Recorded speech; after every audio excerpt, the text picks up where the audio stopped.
Link ಏನಿದೆ ಅವ್ರು canvassing ಹೋಗ್ತಾ ಇದ್ರು, ಮತ್ತೆ ಯಾರೇನ್ ನಿಂತ್ಕೊಂಡ್ರೆ ಅದು ತಪ್ಪು ಮಾಡಿದ್ರು. ಆಕ್ಚುಲಿ ಇದು ಕೆಲವೊಂದು ದರ್ಶನ್ ಸರ್ಗೆ ಇದೊಂದು ಅನುಭವ ಆಗ್ಬೇಕು. ಯಾಕೆಂದ್ರೆ ಒಳ್ಳೇದಕ್ ಮಾತ್ರ ದರ್ಶನ್ ಸರ್ನ ಎಲ್ಲರೂ ಉಪಯೋಗಿಸ್ಕೊತಾ ಇದ್ರು.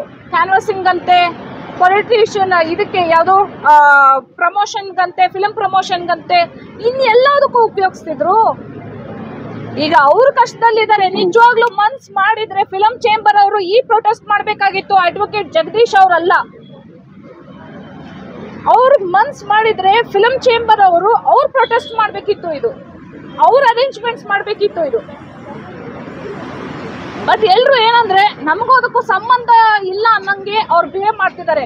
ಬಟ್ ಈಗ ಎಲ್ಲದನ್ನು ದರ್ಶನ್ ಅವರು ನೋಡ್ಲೇಬೇಕು, ಖಂಡಿತವಾಗ್ಲೂ ನೋಡ್ಬೇಕು. ಅಂಡ್ ಫಸ್ಟ್ ಆಫ್ ಆಲ್ ಅವ್ರಿಗೆ ರಿಯಲೈಸ್ ಆಗ್ಬೇಕು ನಮ್ಮವ್ರು ಯಾರು ತಮ್ಮವ್ರು ಯಾರು ಅಂತ. ಇವಾಗ ರಿಯಲೈಸ್ ಆಗಿದೆ ಅಂತ ಅನ್ಸುತ್ತೆ. ಕ್ಯಾನ್ವಾಸಿಂಗ್ ಹೋಗೋದು, ಕ್ಯಾಂಪಿಂಗ್ ಹೋಗೋದು, ಅದಕ್ಕೆ ಹೋಗೋದು, ಇದಕ್ಕೆ ಹೋಗೋದು,